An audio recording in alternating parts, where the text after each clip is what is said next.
Hello and welcome to the Iron Dingler Forge. Today we're going to be doing something a little bit different. Normally I work with steel and iron, but today we're going to be playing with a little bit of copper tubing. I'm going to show you guys how to make a ring. Alright, to start with, get a piece of copper tubing. It can be old, it can be new. This was a little bit of new coupler, 3/4 inch that I had left over from a project. It's easier to get just a little bit smaller ring size than what you need and make it bigger than to start with something too big and try and shrink it down. So we're just going to take this and slice a little bit off, just about the width of however wide you want the band to be, 3/8 of an inch or so for a man's ring, 5/16 or 1/4 inch for a female. We'll cut that and I'll get to hammering.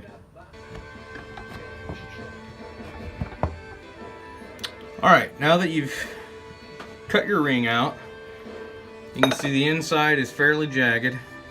You're going to want to take a small round rat tail file and just kind of knock out those sharp parts. Alright, now that we've removed all of the excess material, we don't have to worry about getting scratched or cut. You'll notice that I use a small piece of railroad track for an anvil, for a jeweler's anvil. It's got a high polished face on it, as well as my hammers also have a high polished face. That's to keep any excess marking from our surfaces. So now what we're going to do is just start hammering down the sides all around the edge.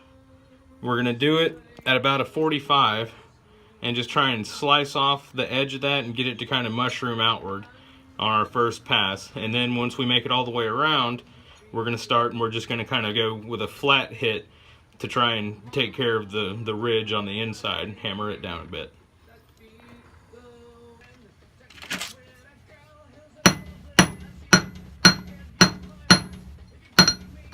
Now be very careful when doing this, because you're going to have a tendency to smack the corner of your fingers as you're turning it, and it'll get you, it'll bite. And you're just using light taps.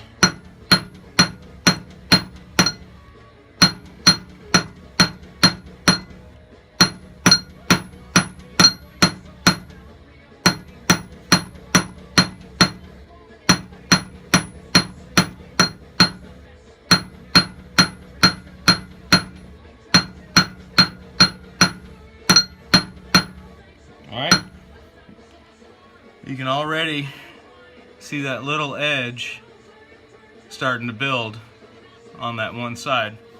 Now we're going to go back and flatten it around.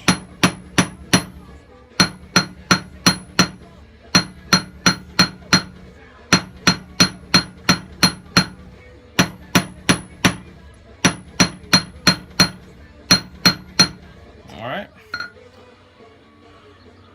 Getting there. Flip it over and repeat.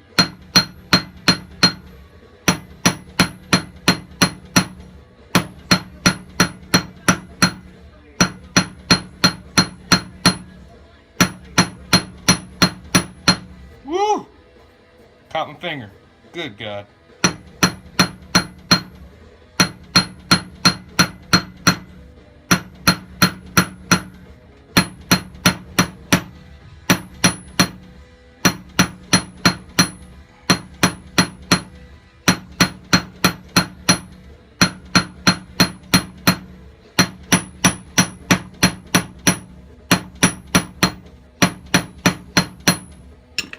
Alright, and you're just going to keep doing that over and over again.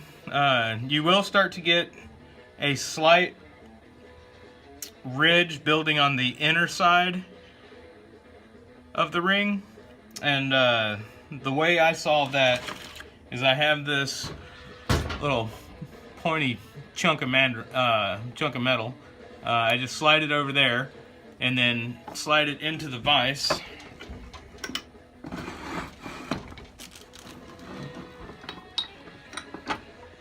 You're not tightening it down, you're just having that copper ring sit in the jaws, and then a few light taps, drives it in, kind of swodges it back to its regular size, and then a couple light taps, and it'll pop right off of there. And then just keep doing it, and eventually you'll know when to stop. It's your ring, your project. If you want to texture the inside of the band, you can do that before you start rolling in the edges. What I do, what I did, this is only my second ring. I had this, and I set it up inside the vise with the ring on it.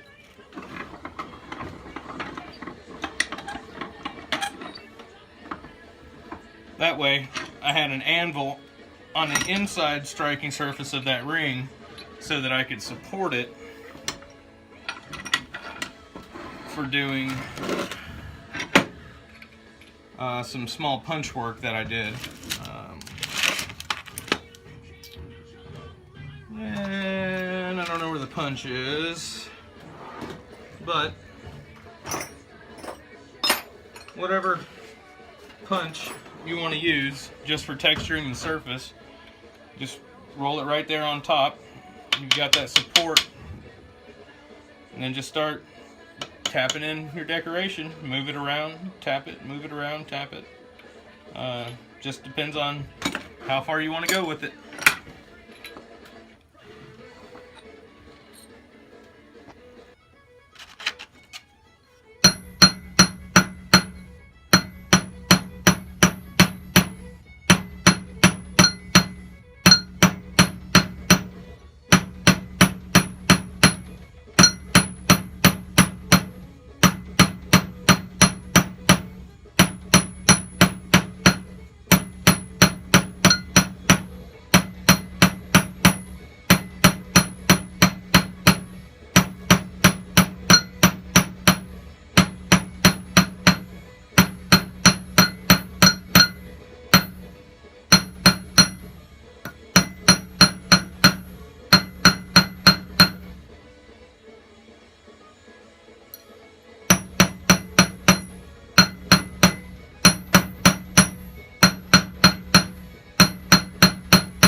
God damn it.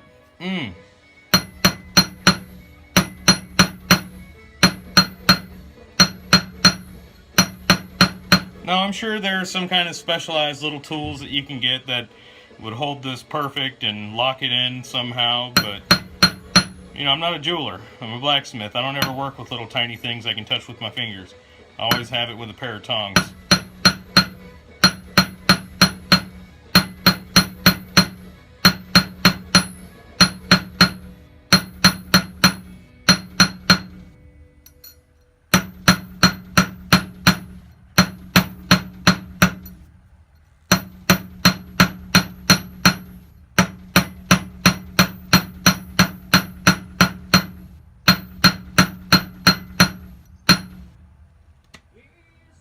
And hammerhead's coming off.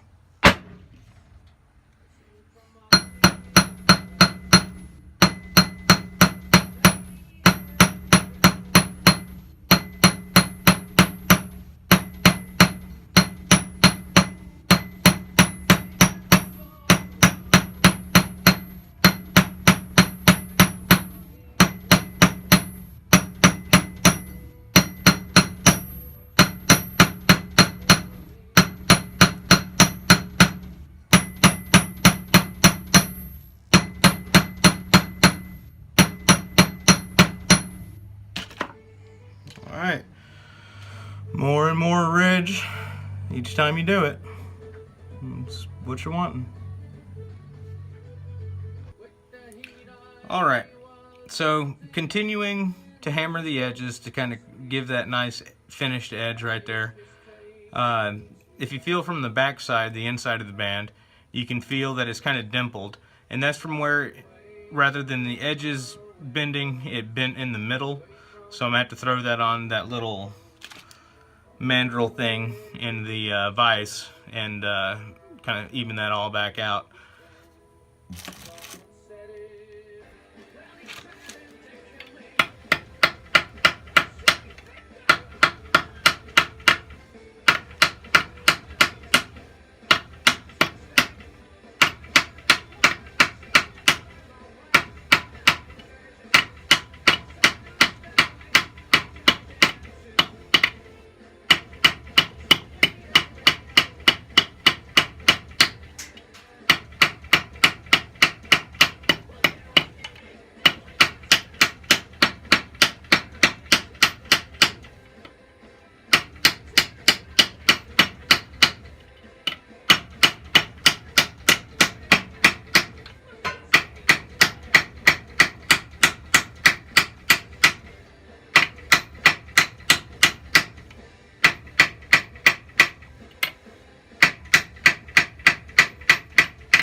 Alright, now that we've gotten it flattened out, take a small strip of sandpaper, lock it down in the vise,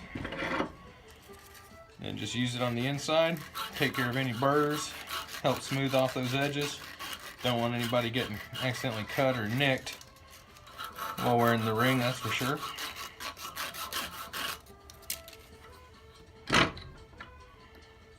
Rotate it a little bit, throw it back in, repeat the process.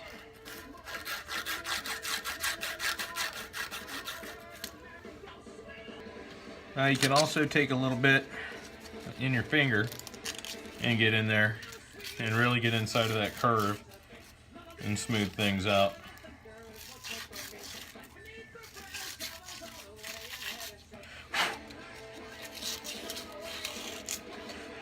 Get around that top edge there.